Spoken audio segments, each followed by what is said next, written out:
একাধিক জায়গাতে বলেছি, আজকেও চ্যালেঞ্জ করতেছি, বিমল দাসের ব্যাটা থাকলে রেডি করান, ফেস টু ফেস বসুক, আমরা চাচ্ছি সমাধান হোক। ফেস টু ফেস বসুক, আমরা এনি টাইম প্রস্তুত রয়েছি।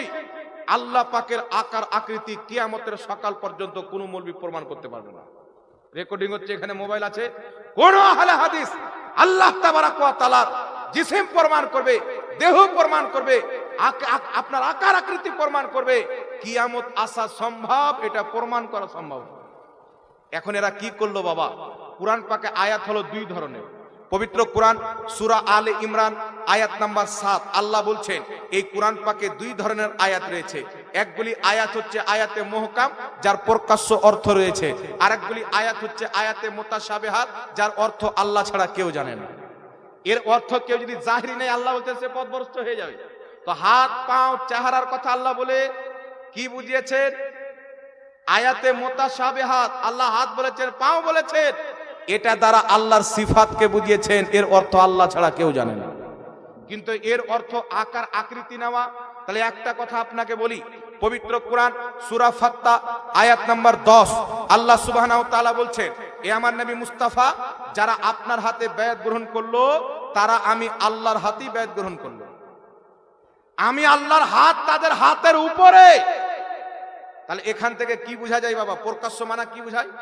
নবীর হাতে সাহাবারা মুরিদ হতেন, বাইত হতেন, আর নবী পাকের হাতের উপরে আল্লাহ হাত দিয়েছিলেন, এটাই তো বোঝায়।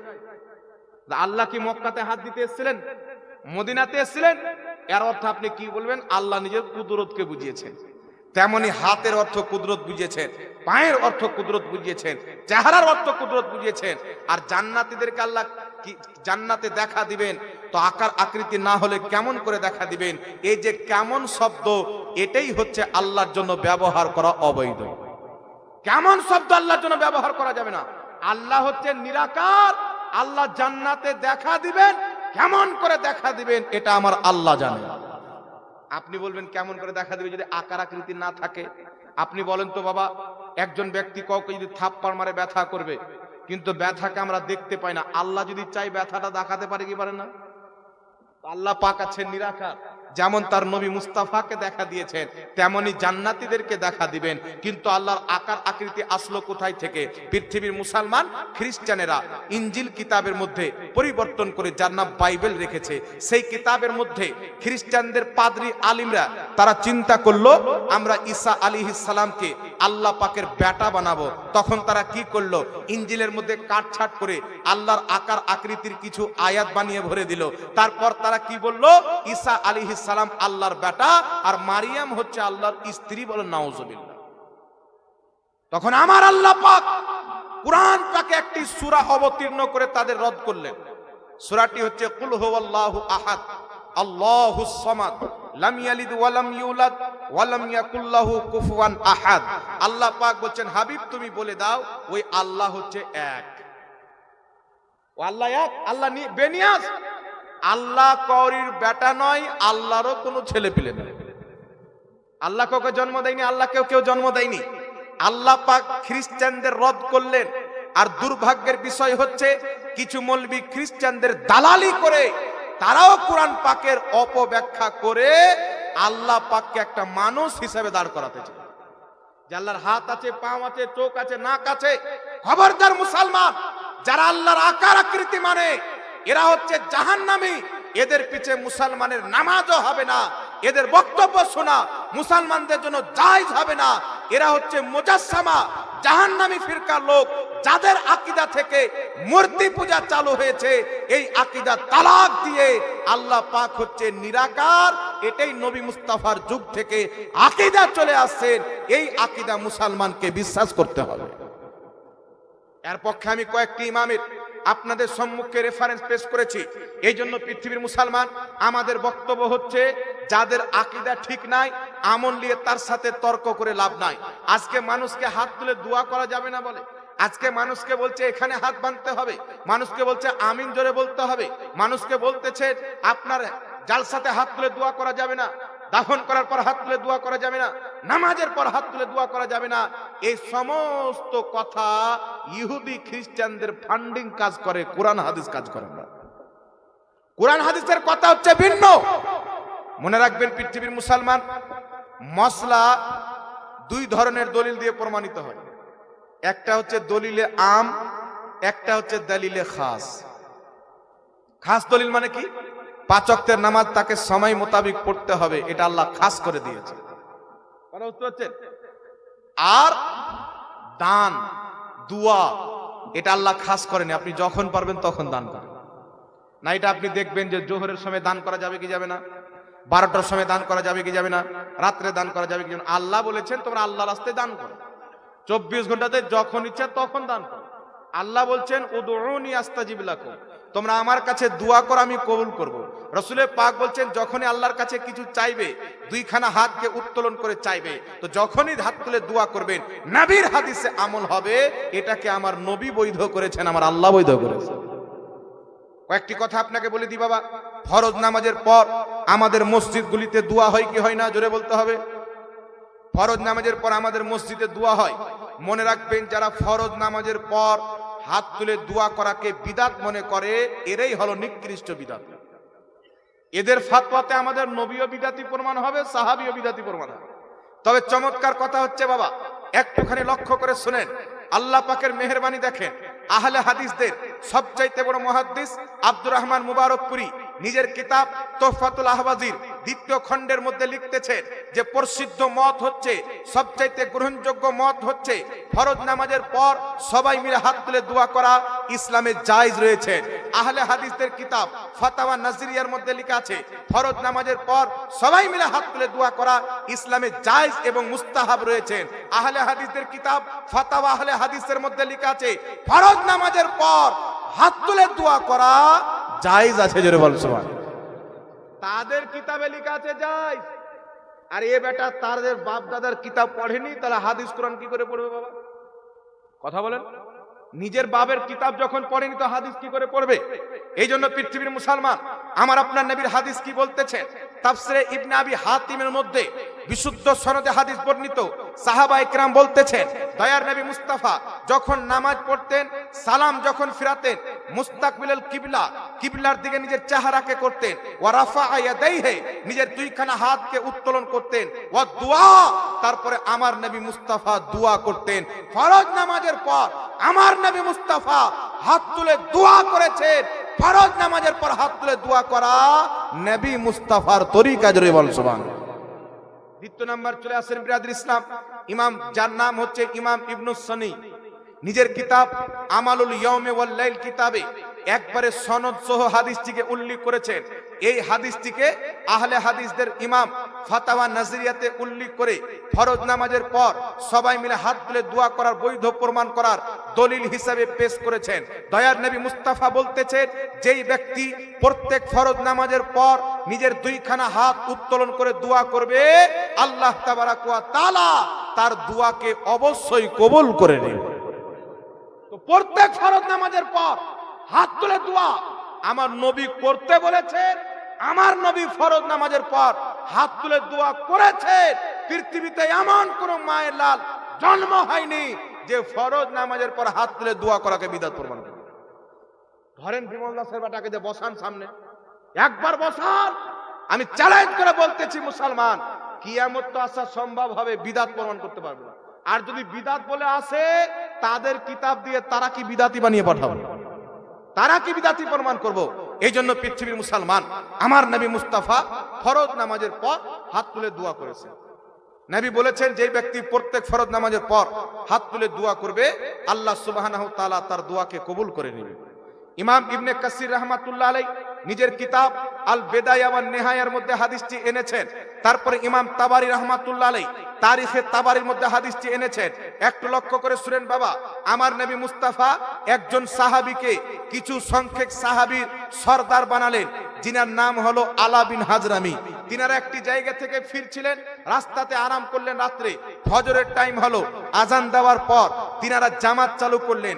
জামাত পড়ার পর ফজরের ফরজ নামাজের ইমামতি হযরতে আলা বিন হাজরামি করলেন। সালাম ফিরানোর পর রাফাআ ইয়াদাইহি, নিজের দুটি হাত উত্তোলন করে দোয়া করতে লাগলেন। হযরতে আলা বিন হাজরামি ফজরের ফরজ নামাজের সালাম ফিরানোর পরে সঙ্গে সঙ্গে দুই হাত আসমানের দিকে উত্তোলন করে দোয়া করতে আসেন। দোয়া করতে আছেন, পিছন দিকের সাহাবী দেখছেন আলা বিন হাজরামি দোয়া আরম্ভ করেছেন। প্রত্যেক সাহাবী হাত তুলে নিলেন। প্রত্যেক সাহাবী, শত শত সাহাবী নিজের দুইখানা হাত উত্তোলন করে দোয়া করতে আরম্ভ করলেন। আমিন আমিন বললেন।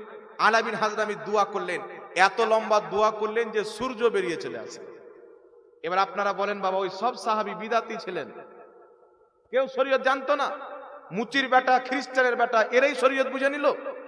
এই জন্য সাহাবায়ে কিরাম ফরজ নামাজের পর সবাই মিলে দোয়া করেছেন। নবী পাক ফরজ নামাজের পর দোয়া করেছেন, করতে বলেছেন। আর আমার আপনার নবীর একটি আম হুকুম রয়েছে। মাজমা উজ জাওয়াইদে ইমাম হাইসামি হাদিসটি উল্লেখ করেছেন। মুজামুল কাবির লি তাবরানীতে ইমাম তাবরানী হাদিসটিকে উল্লেখ করেছেন। আমার নবী মুস্তাফা বলতেছেন, যখনই মুসলমান দলবদ্ধভাবে সবাই মিলে হাত উত্তোলন করে খোদার কাছে দোয়া করে, দুয়ার মাধ্যমে তারা যা চায় আল্লাহর প্রতি তা দেওয়া আবশ্যক হয়ে যায়। আবশ্যক হয়ে যায়। নাসিরউদ্দিন আলবানী আহলে হাদিস ভাইদের ইমাম বলতেছেন, এই হাদিসের সনদ সহিহ।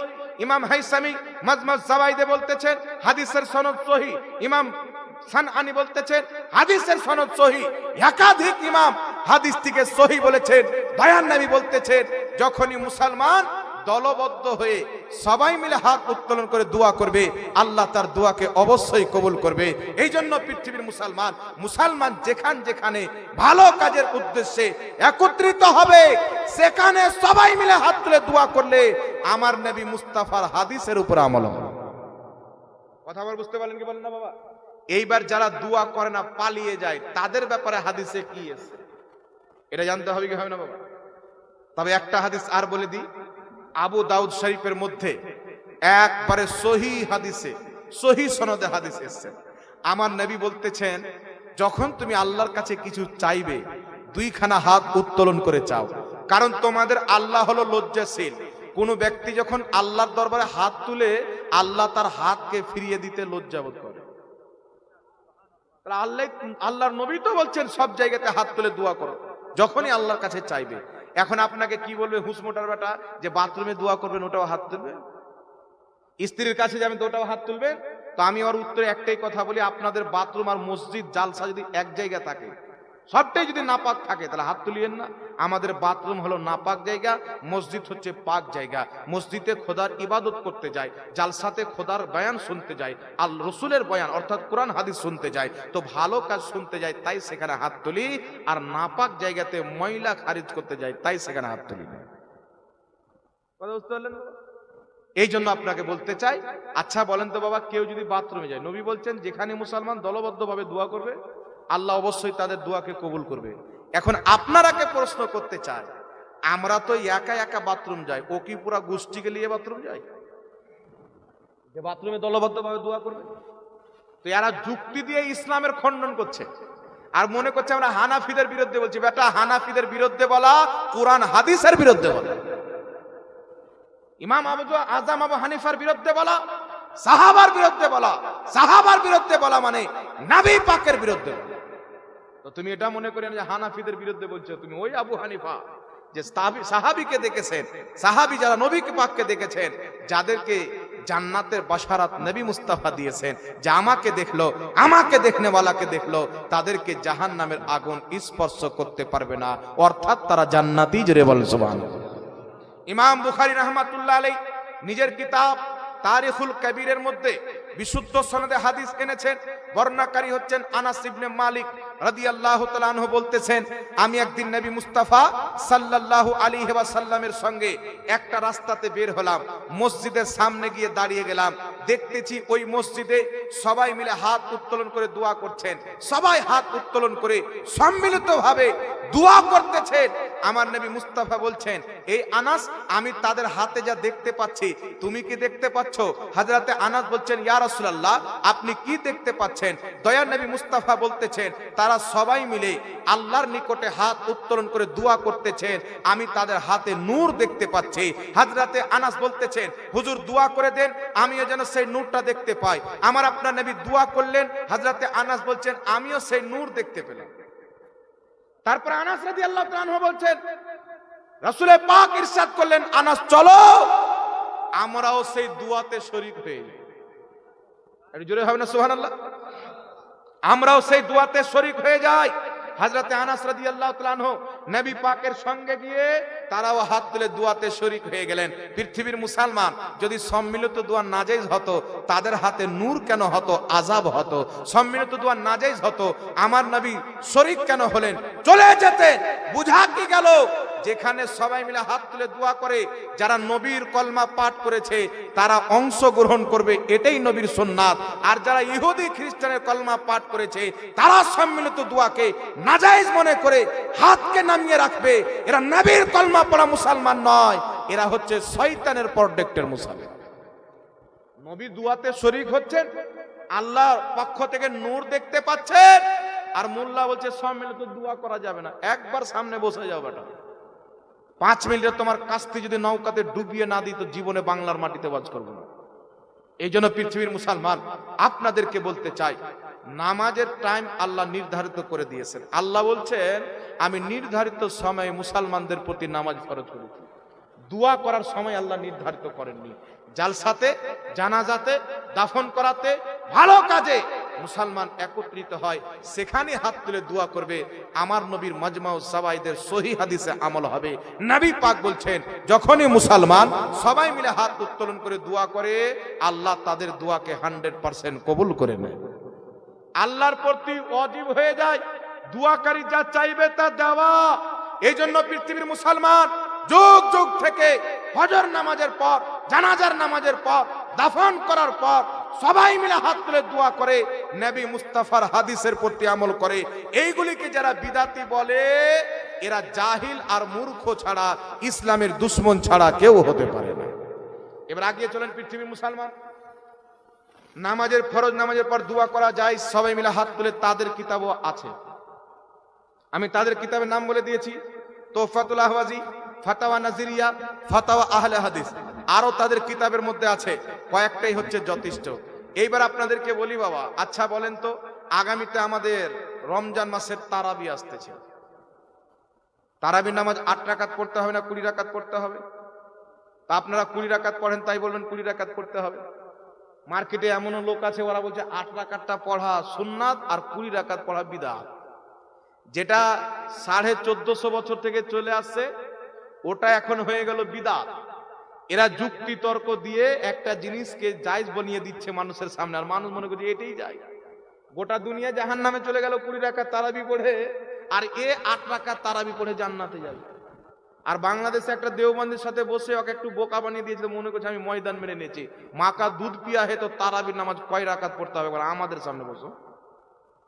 এখন সুন্নিদের সাথে বসো, সারা পৃথিবী দেখলে 8 রাকাতের পক্ষে পৃথিবীর একটাও গ্রহণযোগ্য হাদিস নাই। তাদের দলিল হচ্ছে 4টি হাদিস। কটা হাদিস বললাম? প্রথম হাদিস বুখারী শরীফের। হাদিসটা কি? মায়েশাকে জিজ্ঞাসা করা হলো নবী পাকের নামাজ রমজান মাসে কেমন ছিল। তা আমার আপনার নবী আলাইহিস সালাম বলতেছেন, রমজানের বাইরে নবী মুস্তাফা 11 রাকাতের বেশি পড়তেন না। তাহলে বুঝা গেল রমজান মাসের তারাবি হলো 8 রাকাত। এখন আপনাকে বলি বাবা, সহিহ মুসলিমের মধ্যে আছে নবী পাক রাত্রে পড়তেন 12 রাকাত। তো 11 রাকাতের বেশি পড়তেন না, তো 12 রাকাত কি করে হলো? কথা বুঝতে পারছেন? আবার ওই বুখারীতে 13 রাকাতের কথাও আছে, 15 রাকাতের কথাও আছে। এই জন্য ইমাম ইবনে হাজার আসকালানী ফাতহুল বারি বুখারী শরীফের সবচাইতে গ্রহণযোগ্য ব্যাখ্যার কিতাব লিখতেছেন, নাসাবা বাযুহুম ইল্লাল ইসতিরাব। এই হাদিসের মধ্যে ইসতিরাব রয়েছেন, আন্না তাহাজ্জুদা, এটা হচ্ছে তাহাজ্জুদের হাদিস। আহলে হাদিসের ইমাম, যার নাম হচ্ছে সিদ্দিক হাসান খা ভোপালী, নিজের কিতাব আউনুল বারির মধ্যে লিখেছেন এই হাদিস রয়েছেন। এইবার চলেন বিরাদর ইসলাম, আমি আপনাদের সম্মুখে যে আয়াতে কারিমা পাঠ করেছিলাম ইসলামের ব্যাপারে, আল্লাহ পাক বলছেন ইন্নাদ দীনা ইনদাল্লাহিল ইসলাম, নিশ্চয় আল্লাহ পাকের নিকটে একমাত্র মনোনীত ধর্ম হচ্ছে ইসলাম। আর এই ইসলামের দলিল হচ্ছে 4টি, কুরআন, হাদিস, ইজমা, কিয়াস। সুতরাং এই প্রশ্ন করা যে কোরআন হাদিসে আছে কিনা, এটা হচ্ছে মূর্খদের কথা। তাকে জিজ্ঞাসা করবে শরীয়তে আছে কিনা, কারণ কোরআন, হাদিস, ইজমা, কিয়াস এই 4টাই হচ্ছে শরীয়ত। সুবহানাল্লাহ বলতে হবে। প্রথম আমরা কোরআনে দেখব, তারপর হাদিসে দেখব, যদি কোনো জিনিস কোরআন হাদিসে স্পষ্ট আমরা না পাই, তাহলে আমাদেরকে ফোকাহায়ে কেরামে দেখতে হবে পূর্বের ইমামগণ এই বিষয়ে কি বলেছেন, তারা কি ফতোয়া দিয়েছেন। তারা যেই ফতোয়া দিয়েছেন ওই ফতোয়াটা আমাকে আপনাকে মানতে হবে। এটাই হচ্ছে কোরআন মোতাবিক। সুবহানাল্লাহ। এবার আপনাকে বলি বাবা, ইসলাম হচ্ছে আল্লাহর মনোনীত ধর্ম। ইসলাম বুঝবো কোরআন দিয়ে, হাদিস দিয়ে, ইজমা দিয়ে, কিয়াস দিয়ে। এখন ইসলামের মেন ভিট কটা আপনারা কেউ জানেন? কথা বলেন। ইসলামের মেন ভিট হচ্ছে 5টা। নবী পাক সাল্লাল্লাহু আলাইহি ওয়াসাল্লাম বলেন, মিশকাতুল মাসাবির প্রথম খণ্ডের মধ্যে আল্লাহর হাবিব বলতেছেন, বুনিয়াল ইসলাম আলা খামসিন। ইসলামের মেন ভিট হচ্ছে 5টি জিনিসের উপরে। প্রথম হচ্ছে কালেমা, দ্বিতীয় নম্বরে নামাজ, রোজা, হজ, যাকাত। এই 5টি জিনিস হচ্ছে ইসলামের মেন ভিট। প্রথম লা ইলাহা ইল্লাল্লাহ মুহাম্মদ রাসূলুল্লাহ, অর্থাৎ যেই ব্যক্তি আল্লাহকে এক ওয়াহদাহু লা শারিক বিশ্বাস করে নিল, মুহাম্মদ সাল্লাল্লাহু আলাইহি সাল্লামকে আল্লাহ পাকের রাসূল এবং বান্দা মেনে নিল, সেই ব্যক্তি হলো মুসলমান। এবার আপনি যখন কালেমা শরীফ পাঠ করলেন, তো এই কালেমা পাঠ করে কি মুসলমান হয়ে যাবে? এই কালেমা মোতাবিক আপনাকে বিশ্বাস রাখতে হবে। আল্লাহকে আল্লাহর মতো মানতে হবে, নবীকে নবীর মতো মানতে হবে। আমি আল্লাহকে বিশ্বাস করলাম, কিন্তু আল্লাহ পাকের ব্যাপারে আকীদা যদি খারাপ হয়ে যায়, কলমা পড়ে কোনো লাভ হবে না। নবী মুস্তাফার ব্যাপারে আকীদা যদি খারাপ হয়ে যায়, কলমা পড়ে লাভ হবে না। আল্লাহকে আল্লাহ পাকের মতো মানা, নবীকে নবীর মতো মানা, এটাই হচ্ছে ঈমান। জোরে বলেন সুবহানাল্লাহ। এখন আপনাকে বলি বাবা, লা ইলাহা ইল্লাল্লাহ মুহাম্মদ রাসূলুল্লাহ, এটা হচ্ছে লা ইলাহা ইল্লাল্লাহ, আল্লাহর তাওহীদ। আল্লাহ ছাড়া কেউ ইবাদতের যোগ্য নয়। আল্লাহ ছাড়া কাউকে সাজদা করা যাবে না। আল্লাহ ছাড়া দ্বিতীয় কোনো ইবাদতের যোগ্য কোনো এলা নাই, কোনো মাবুদ নাই। আল্লাহ পাককে কেউ সৃষ্টি করেননি, কুল কায়নাতকে তিনি সৃষ্টি করেছেন। আল্লাহ কাউকে জন্ম দেয়নি, কোনো বাচ্চা। আল্লাহ কাউরির জন্ম দেওয়া নয়, তিনি চিরকাল থেকে আছেন, চিরকাল থাকবেন। এটা মানার নাম হচ্ছে তাওহীদ। এটা মানার নাম কি? তাওহীদ। আর নবী সাল্লাল্লাহু আলাইহি সাল্লাম আল্লাহ পাকের শ্রেষ্ঠ নবী, সৃষ্টির সেরা, আখরি পয়গম্বর, শেষ নবী, কিয়ামতের সুপারিশকারী, হাজির নাজির, গায়বের সংবাদদাতা নবী মুস্তাফা। সমস্ত গুণাবলীর সাথে যেই ব্যক্তি রাসূলকে বিশ্বাস করে নিল, তার রিসালত মানা হয়ে গেল। যখন নবুয়ত রিসালতকে কমপ্লিট মেনে নেবেন, তারপর আপনি হবেন ঈমানদার। এইবার আপনারা বলেন, একজন ব্যক্তি বলছেন আমরা পাক্কা মুসলমান, আমরা ইসলাম মান্য করি, আমরা কোরআন হাদিসকে মানি, আর সেই ব্যক্তির আকীদা হচ্ছে আল্লাহ মিথ্যা বলতে পারে, মুসলমান থাকবে? এই কথা বলেন, মুসলমান থাকবে? আহলে হাদিসদের ভারত, বাংলাদেশ, পাকিস্তানে সর্বপ্রথম যে কিতাব তাদের ছাপা হয়েছিল তাকওয়াতুল ঈমান। আমার গাড়িতে কিতাবটা এখন বর্তমানে ভরা আছে। এই কিতাবের লেখক ইসমাইল দেহলভি। আহলে হাদিসদের প্রথম কিতাব, ভারতের মাটিতে ইংরেজদের যুগে ছাপা হয়েছিল। এই তাকওয়াতুল ইমামের লেখক ইসমাইল দেহলভি লিখতেছে, আল্লাহ তাবারাক ওয়া তাআলা ঝুট বল सकता है, আল্লাহ মিথ্যা বলতে পারে। জোরে বলেন নাউজুবিল্লাহ। এবার আপনারা বলেন বাবা, তাহলে আহলে হাদিসদের তাওহীদ ঠিক আছে না ভুল আছে? কথা বলেন, তাদের তাওহীদ কি ঠিক হবে? তাদের আকীদা আল্লাহ মিথ্যা বলতে পারে। আর আহলে সুন্নাত ওয়াল জামাত, সুন্নি জামাতের আকীদা হচ্ছে আল্লাহর জন্য মিথ্যা বলা মহল, মিথ্যা বলা পাপের কাজ, গুনাহের কাজ, নিকৃষ্ট কাজ, ত্রুটি কাজ। আর আল্লাহর কুদরত নাপাক থেকে পবিত্র, মিথ্যা থেকে পবিত্র, গুনাহ থেকে পবিত্র, পাক থেকে পবিত্র। এই জন্য আল্লাহ পাকের জন্য মিথ্যা বলা হচ্ছে অসম্ভব। এটা কোন কিতাবে লেখা আছে? আকীদাতুত তাহাবীর মধ্যে লেখা আছে, তাফসীরে কবিরের মধ্যে লেখা আছে, হাজারো কিতাবের মধ্যে লেখা আছে। মিথ্যা বলা আল্লাহর কুদরতের অন্তর্ভুক্ত নয়, কারণ মিথ্যা হলো খোট, আল্লাহর কুদরত খোট থেকে পাক। চুরি করা আল্লাহর কুদরতের অন্তর্ভুক্ত নয়, ওয়াদা খেলাফি করা আল্লাহর কুদরতের অন্তর্ভুক্ত নয়। আহলে হাদিসদের আকীদা আল্লাহ মিথ্যা বলতে পারে, আল্লাহ জুলুম করতে পারে, আল্লাহ ওয়াদা খেলাফি করতে পারে। এইগুলো বিদাতি কুফরি আকীদা থাকার কারণে ৭২ জাহান্নামীর ফিরকার মধ্যে এই ফিরকাটা হলো একটা জাহান্নামী ফিরকা। এবার আপনারা বলেন, যাদের আকীদা আল্লাহ মিথ্যা বলতে পারে, ও এখানে হাত বেঁধে নামাজ পড়ুক আর এখানে হাত বেঁধে নামাজ পড়ুক, ওর নামাজ হবে? জোরে বলতে হবে, ওর নামাজ হবে বাবা? আকীদাই তো খারাপ হয়ে গেল, তো নামাজ কি করে হবে? নামাজ তাদের উপরে ফরজ যাদের আল্লাহর ব্যাপারও আকীদা প্রসিদ্ধ হবে, নবীর ব্যাপারও আকীদা ঠিক হবে, তাদের প্রতি নামাজ পড়ো। আর মনে রাখবেন, আল্লাহকে বেআইব বিশ্বাস করা, নবী পাককে লাসানি বিশ্বাস করা, যার কোনো তুলনা নাই, তুলনাহীন মনে করা, এটা হচ্ছে জারুরিয়াতের দিনের অন্তর্ভুক্ত।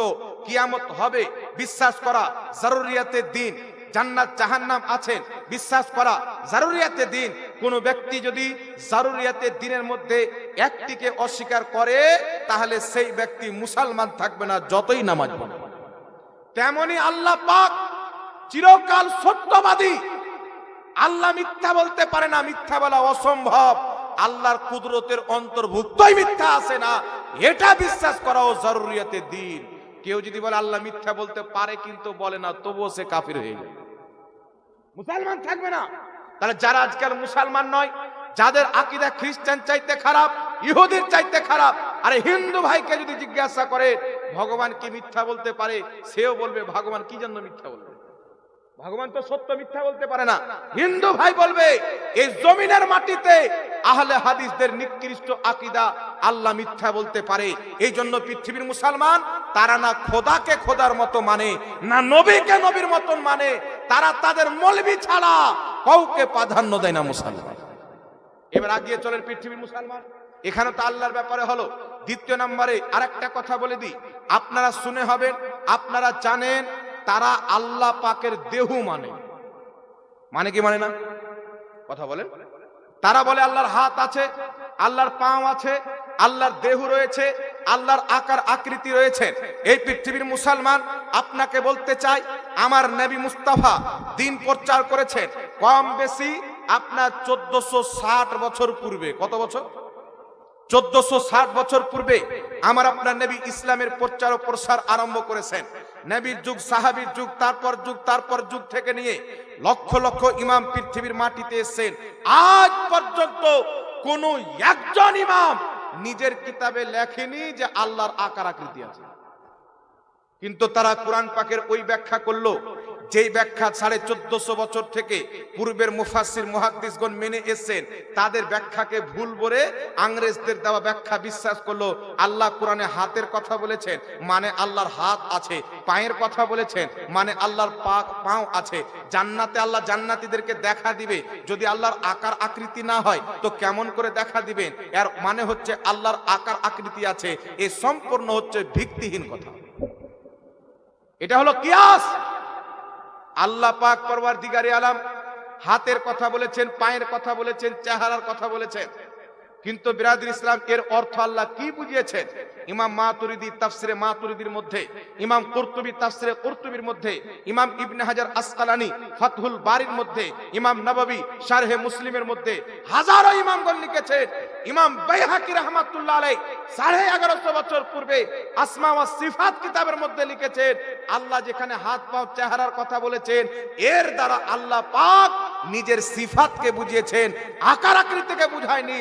আর প্রত্যেক মুসলমানের প্রতি জানা ওয়াজিব রয়েছে যে তাদের আল্লাহ হলো নিরাকার। কিতাব খুলেন আসমা ওয়াস সিফাত, ইমাম বাইহাকি লিখছেন কম বেশি 1150-1200 বছর পূর্বে প্রত্যেক মুসলমানের প্রতি জানা জরুরি আল্লাহ হচ্ছেন নিরাকার। ইমাম মাতুরিদি লিখছেন আল্লাহ নিরাকার। ইমাম কুরতুবী লিখছেন তাফসিরে কুরতুবীতে আল্লাহ নিরাকার। ইমাম নববী লিখছেন শারহে মুসলিমে আল্লাহ নিরাকার। ইবনে হাজার আসকালানি ফাতহুল বারিতে লিখছেন আল্লাহ নিরাকার। আকিদাতুত তাহাবিতে লেখা আছে আল্লাহ নিরাকার। প্রত্যেক ইমামের বিশ্বাস ছিল আল্লাহ হচ্ছে নিরাকার। এই আল্লাহর আকার আকৃতিওয়ালা আকীদা কোথায় থেকে আসলো বাবা? এটাও আপনাদেরকে বলে দিচ্ছি, তবে ধৈর্য ধরে আপনাদেরকে শুনতে হবে। আগে আকীদার কথা বলতেছি, তারপর আপনাদেরকে আমলের কথা বলবো। হাত কোথায় বাঁধবেন আর দোয়া কি করে করবেন না দোয়া করবেন। শুনেন পৃথিবীর মুসলমান, আমি আল্লাহর শানের সামনে চামার চাইতে নোংরা। আহলে হাদিসদের কিতাবে লেখা আছে নবীর সম্মান বড় ভাইয়ের মতো করতে হবে। ইহুদি খ্রিস্টান আবু জেহেলও যেগুলো কথা বলতে পারেনি, আহলে হাদিসরা নিজের কিতাবে লিখে দিয়েছে। আর সবাই হেদায়েত পেয়েছে, কিন্তু গুস্তাখে রাসূলের নসিবে হেদায়েত নাই। এই জন্য পৃথিবীর মুসলমান আহলে সুন্নাত ওয়াল জামাতের প্রতি কায়েম থাকেন। আর শুক্রবারে দুরূদ ও সালাম পড়লে আরো বেশি ফজিলত। এই জন্য শুক্রবারে সালাত ও সালাম কিয়াম নবীর সম্মানে তারাই দাঁড়াবে যারা সাহাবীর আদর্শ মেনে চলবে। নবী পাক নিজেই ফাতেমার সম্মানে দাঁড়িয়েছেন, আবু বকরের সম্মানে দাঁড়িয়েছেন। এই জন্য নবী পাকের সম্মানে দাঁড়ানো সাহাবীদের সুন্নাত। নবী পাককে দেখে তারা সম্মান করেছেন, আমরা না দেখে সম্মান করব। আমার নবী মুস্তাফা আল্লাহকে দেখেছেন, আমরা না দেখেই তো বিশ্বাস করি। এই জন্য পৃথিবীর মুসলমান শুক্রবারে হোক, প্রত্যেকদিন ফজরে হোক, আপনি দাঁড়াচ্ছেন, নিয়ত একটাই থাকবে, নবীর মোহাব্বতে দাঁড়িয়েছি। আর কিছু মৌলবি বলছে না যে ইয়া নবী সালামুন আলাইকা, কোনো হাদিসে নাই। কসম খোদার বেরাদর ইসলাম, একটা সুযোগ খুঁজছি যে কোন দিন একদিন সামনে পাবো। তাহলে ইয়া নবী সালামুন আলাইকা ওকে তো দেখাবো, আর মরা বাপকেও কবরে গিয়ে দেখিয়ে দেবো। বুঝতে পারছেন? আল্লাহ এদেরকে হেদায়েত দান করুক, সকলে পড়েন আল্লাহুম্মা আমিন। যারা বলে দুরূদ ইব্রাহিম ছাড়া কোনো দুরূদ পড়া জায়েজ নাই, জাহান্নামে যেতে হবে, এরা হলো গুমরা লোক, পথভ্রষ্ট, বিদাতি লোক। মৌলভী সাহেব বলছে দুরূদ ইব্রাহিম ছাড়া অন্য দুরূদ চলবে না, আবার নবী পাকের নাম নিচ্ছে তো কি পাঠ করছে? সাল্লাল্লাহু আলাইহি সাল্লাম। এটা দুরূদ ইব্রাহিম? তো আর নিজের ফাতোয়া, আর নিজের তো আমল নাই। আল্লাহ বলছে হে ঈমানদার, তুমি ওটা কেন বলছো যেটা তুমি নিজেই করো না? তো ও নিজের নবীর নাম নিলে সাল্লাল্লাহু আলাইহি সাল্লাম এই দুরূদটা পড়ে, আর মানুষকে বলে দুরূদে ইব্রাহিম পড়তে হয়। তো মৌলভী তো নিজেই মুনাফিক হয়ে গেল। ডক্টর জাকির নায়েক যখন লেকচার দেয় ইংরেজিতে, তখন দুরূদটা কিন্তু ইংরেজি ভাষাতেই পড়ে, দেখবেন অনেক জায়গাতে। তাহলে ইংরেজি ভাষায় কোরআন হাদিসে কোথায় দুরূদ আছে? জি, ও যে এটা মৌলভী লিখেছে, এটা নবীর দেওয়া দুরূদ। আরে বোকা, মৌলভী দুরূদ বানিয়েছে তো ওর বাবার শানে না নবী পাকের শানে? ওটা দেখো। ওর বাপের শানে থাকলে আমরা কেন পড়বো? আর নবীর শানে যদি থাকে তো আমরা কেন পড়বো? ও তো নবীর জন্যই লিখেছে। এই জন্য এগুলো জেহালত, মূর্খতা। যদি কেউ বলে যে দুরূদ ইব্রাহিম ছাড়া কোনো দুরূদ পড়া চলবে না, তাহলে বুখারী মুসলিমকেও বাদ দিতে হবে। শত শত দুরূদ বুখারীতে আছে যেটা আপনার দুরূদ ইব্রাহিম। কথা বুঝতে পেরেছেন বাবা? ইমাম মুসলিম সহিহ মুসলিমের প্রথম খুতবাতে যেই দুরূদ সালামটা লিখেছেন, পৃথিবীর কোনো কিতাবে নাই, উনি নিজের পক্ষ থেকে বানিয়ে লিখেছেন। তাহলে মুসলিম শরীফ পড়া ওদের জন্য জায়েজ হবে? কথা বলতে হবে বাবা, জায়েজ হবে না। জলঙ্গির বিমল দাসের বেটা একটা কিতাব লিখেছে তারাবির নামাজের ব্যাপারে, ওর প্রথমে যে আপনার দুরূদটা লিখেছে খুতবার পর, পৃথিবীর কোনো কিতাবে না, বেটা বানিয়ে লিখেছে। তো ও দুরূদ বানালে জায়েজ, আর যেটা যুগ যুগ থেকে চলে আসছে ওটা হয়ে গেল বিদআত। শরীয়তটা ওর বাবার। এগুলো জাহিল লোক। নবী মুস্তাফার শানে দুরূদ হাদিস দ্বারা প্রমাণিত থাকলেও জায়েজ, কোন মুহাদ্দিসের বানানো থাকলেও জায়েজ। আমি একটা বলছি, মক্কার সর্দার তোমাকে সালাম, মদিনার তাজদার তোমাকে সালাম, উম্মতের গামখার তোমাকে সালাম, শাফাতের কান্ডার তোমাকে সালাম, আর তারপরে নবীদের সর্দার তোমাকে সালাম। এটা জায়েজ না? না জায়েজ? কেমন করে জায়েজ হলে? তো কোনো হাদিসে নাই। আছে? মক্কার সর্দার তোমাকে সালাম, মদিনার তাজদার তোমাকে সালাম, উম্মতের গামখার তোমাকে সালাম, শাফাতের কান্ডার তোমাকে সালাম, পৃথিবীর কোনো হাদিসে নাই। তাহলে জায়েজ কি করে হলো? তা আপনি বলবেন হুজুর নবীর উপরই তো সালাম হলো। এটা আপনি নিজের নামে বানান, এটা নবীর ব্যাপারই বললেন, নবীর প্রশংসা করলেন। তো ইয়া নবী সালামুন আলাইকা, এই যে ইয়া নবী, এটা করির বাপকে বলা হয় না রাসূলের পাককে বলা হয়? আল্লাহ নবীকে বলা হয়। তাহলে এটা কি করে নাজিল হয়ে ভাই? এবং এই জেহালতকে বাদ দেন, রাসূলের পাকের মহব্বতে দাঁড়িয়ে সালাত ও সালাম অন্তর খুলে পাঠ করবেন।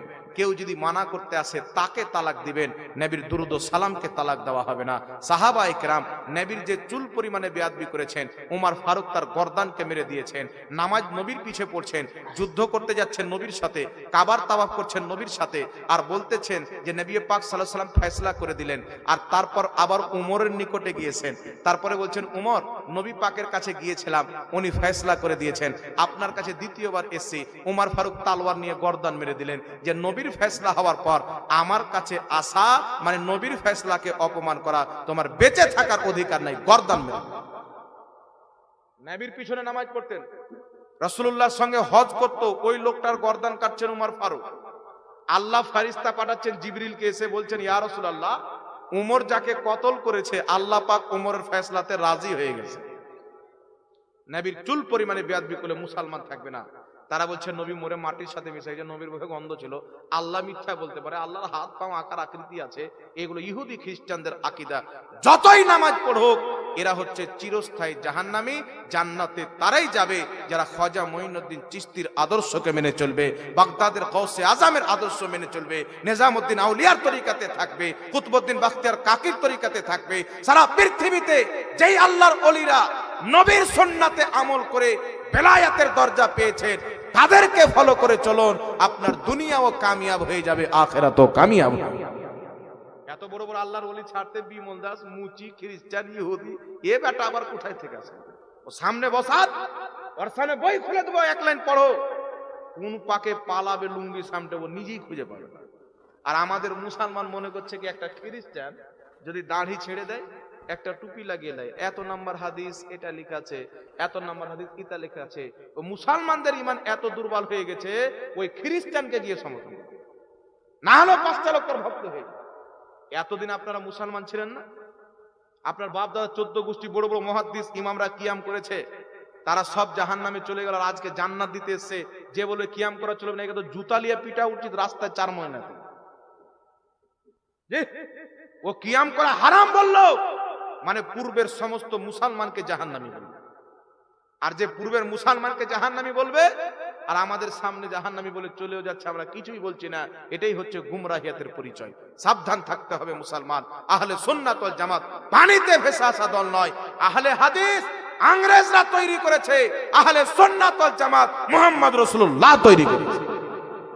তাদের কিতাব খুলেন, সিরাতে সানাইয়া, ফাতাওয়া সানাইয়া, তাদের কিতাবে 4টি কিতাব আমার কাছে লেখা আছে, তাদের কিতাবে আহলে হাদিস নাম ভারতের ইংরেজরা দিয়েছেন, এটা নবীর দেওয়া নাম, ইংরেজদের দেওয়া নাম।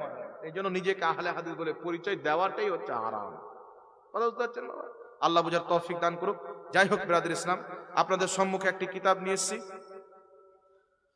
আমার একটা ছোট ভাই মাওলানা হাশিম উদ্দিন মিসবাহি আল জামিয়াতুল আশরাফিয়া তে পড়ছেন, মুবারকপুর উত্তরপ্রদেশে। ওর আপনার বাড়ি হচ্ছে বীরভূম।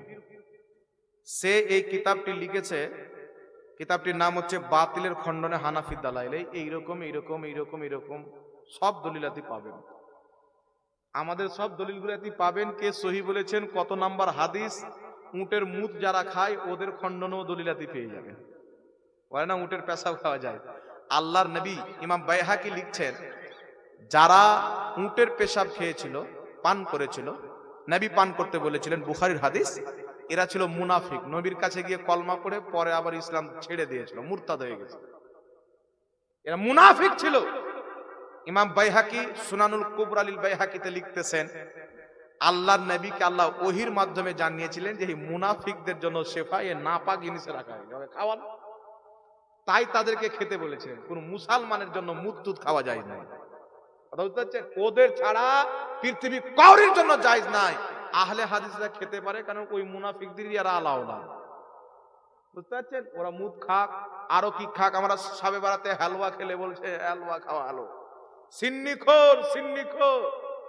বাংলাদেশে একটা মুফতি সাহেব আছেন, মুফতি আলাউদ্দিন জিহাদি সাহেব, ওর নামের শেষ আছে জিহাদি, তার একটা আলিমের তাওহীন করে বলছে জিলাপি। তো তুই মায়ের কসম খেয়ে বলতো তোর বাপ কোনদিন জিলাপি খায়নি? জিলাপি খাওয়া হারাম। তোমাদের ওয়াহিদুজ্জামান লিখতেছে, সুয়ারের দুধ পাক, কুকুরের দুধ পাক, গাধীর দুধ পাক।